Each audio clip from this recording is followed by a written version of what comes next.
31 साल की उम्र में खाली लौट कर गया था। बुरा वक्त इन टाटा, टिस्को, उषा मार्टिन और ये की यमुना ऑटो ने क्या है, इसका भी आएगा। हम उस इंतजार में बैठे हैं, हम उस इंतजार में बैठे हैं। आज जो IAS IPS हमसे आंख दिखा के बात कर रहे हैं, एक दिन उनकी वर्दी की गर्दी भी थमेगी। हम उस इंतजार में बैठे हैं। और बिल्कुल हौसला देकर जाइएगा अपने आने वाली पीढ़ी से। यहाँ जीने के लिए कोई नहीं आया है, यहाँ कोई अमृत पान करके नहीं आया है। ये किताबों की बातें हैं, ये फिल्मी दुनिया की बातें हैं। रियल लाइफ में कोई अमृत पान करके नहीं आया है। बस अपने बच्चों को जरूर बताइएगा कि हमारे साथ अन्याय क्या हुआ है, हमारे साथ जुल्म क्या हुआ है, और उनसे जरूर कहिएगा हौसला रखना। इसी धरती में 1600 के आसपास ईस्ट इंडिया कंपनी आई थी। इसी धरती में, यानी भारत की इसी धरती में 1600 के आसपास ईस्ट इंडिया कंपनी का आगमन हुआ था। भले वो 300 साल 350 साल बाद गई, वापस लौटी की नहीं लौटी। ठीक है, टाटा का भी 100 साल हुआ है। अगर ये अपने कार्य में बदलाव नहीं लाते हैं, अगर ये झारखंडियों के साथ अच्छा व्यवहार नहीं करते हैं, तो उम्मीद करते हैं ये 100 साल का जो टर्म पूरा किया है, 150 साल आते आते इनका भी वही हश्र होगा जो ईस्ट इंडिया कंपनी और अंग्रेजों का हुआ था। देखते हैं कि आज ये अन्याय करने वाले कितने ताकतवर हैं। अरे मानते हैं आज इनके पास पूरा सिस्टम इनकी जेब में है, लेकिन हमें विश्वास उस प्रकृति पे है, हमें विश्वास उस पे है जिसने दुनिया बनाया है। अगर सच में हमारे साथ अन्याय हुआ है तो जरूर किसी न किसी बहाने इनसे हमारा इंसाफ लेगा, इनसे हमारे लिए न्याय मांगेगा, हमें पूरा विश्वास है।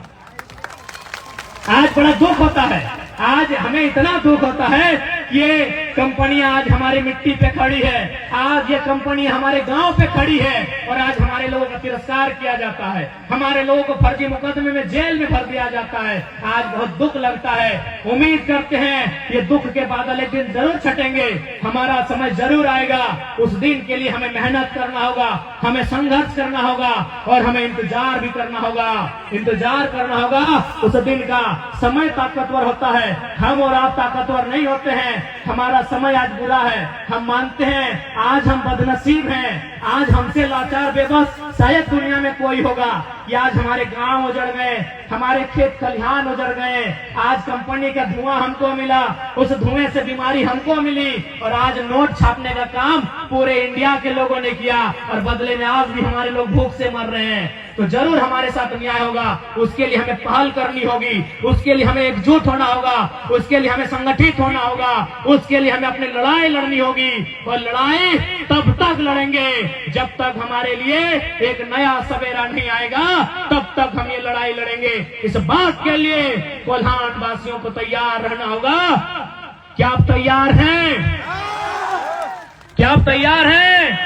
लड़ाई लंबी होगी, क्योंकि इन्होंने निर्मल महतो जैसे बब्बर शेर के सीने में गोली दागने से परहेज नहीं किया था। निर्मल महतो यानी झारखंड का सबसे बड़ा लीडर, उस समय का बड़ा लीडर, यानी सबसे बड़ी पार्टी उस समय की झारखंड मुक्ति मोर्चा, आज भी सबसे बड़ी पार्टी झारखंड मुक्ति मोर्चा झारखंड की।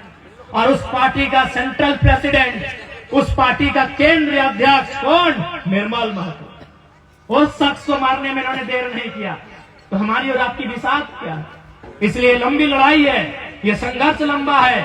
आज हमें एकजुटता का परिचय देना होगा, आज हमें मजबूती के साथ लड़ना होगा।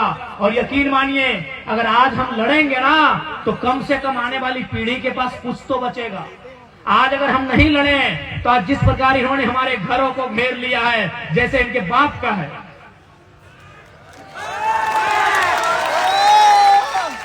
आज जैसे ये बाउंड्री वॉल करके बैठे हैं, जैसे इनके बाप का है, इनके बाप ने पहाड़ को काटा है, इनके बाप ने खेत बनाया है, बस समय इनका है, इनकी जेब में पैसा है। और जितने अधिकारी पदाधिकारी सब केवल शपथ लेते हैं संविधान का, लेकिन सब पैसे के लिए काम करते हैं। जिस दिन हमारा दौर आएगा, जरूर ये बाउंड्री वॉल भी टूटेगा, और ये जो अन्याय करने वाले लोग हैं उनका हौसला भी टूटेगा,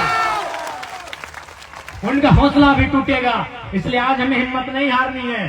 अपनी हिम्मत को हौसला दीजिएगा, अपने अंदर के गुस्से को एक पात्र में, एक सांचे में ढाल कर रखिएगा। हमें आशा है हम जरूर ये पीढ़ी, आज की 21वीं सदी के झारखंड के युवा झारखंड के लिए एक नया सवेरा लेकर आएंगे, हमें पूरा आशा है। और आप सभी से कहना चाहेंगे साथ ही साथ कि हमारी लड़ाई आंदोलन के माध्यम से भी होगी और हमारी एक लड़ाई सदन में जाने के लिए भी होगी। हालांकि हम लोग लोकसभा का चुनाव हार गए, कोई बात नहीं, लेकिन हमने एक बात कहा था कि याद रखना गालिब, अगर आप जीत भी गए और हम हार भी गए तो हमारे हार के चर्चे आपके जीत से ज्यादा होंगे। और वो हुआ। जो जीते हैं वो मुंह लटका के बैठे हैं कि मंत्री पद काहे नहीं मिला। जो लोग जीत के गए हैं दिल्ली, वो मुंह लटका के बैठे हैं कि मंत्री पद काहे नहीं मिला। और हम हार के जेएनयू में बैठ रहे हैं, हम हार के इंडियन स्कूल ऑफ डेमोक्रेसी में बैठ रहे हैं, हम हार के दिल्ली की एग्रीकल्चर यूनिवर्सिटी में बैठ रहे हैं। ये हमारे चर्चे हैं।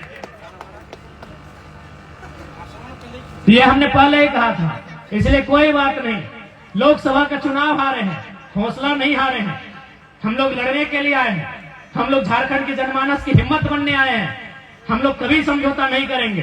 अगर समझौता करना रहता तो आज आपके विद्युत दादा के साथ साथ और जुबा मांझी दीदी के साथ साथ हम भी संसद भवन में शपथ ले रहे होते। लेकिन शर्त क्या होता कि उनकी दलाली करनी होती। ले रहते आपके विषय में बात हो रही थी तो उन्होंने कहा कि नहीं मंत्री जी से एक बार मिलिए।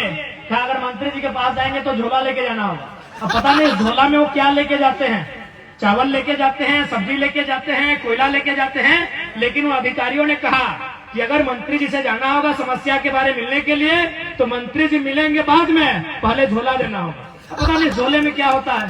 तो यही हाल हमारा होता, यही हाल हमारा होता। अगर हम सांसद बन भी जाते हैं, एमपी आज अगर बन भी जाते हैं बीजेपी कांग्रेस जेल माचू में जाके, तो यही हाल हमारा होता। हम टाटा पे बोल नहीं पाते, हम जोमना ऑटो पे बात नहीं कर पाते, हम विस्थापन पे बात नहीं कर पाते, हम पलायन पे बात नहीं कर पाते, हम आईएएस आईपीएस के साथ सवाल नहीं कर पाते। तो भैया हमने यही कहा है कि पारसनाथ टाइगर हैं, आजाद रहना पसंद करेंगे। आपको आपकी गुलामी राजनीति मुबारक हो।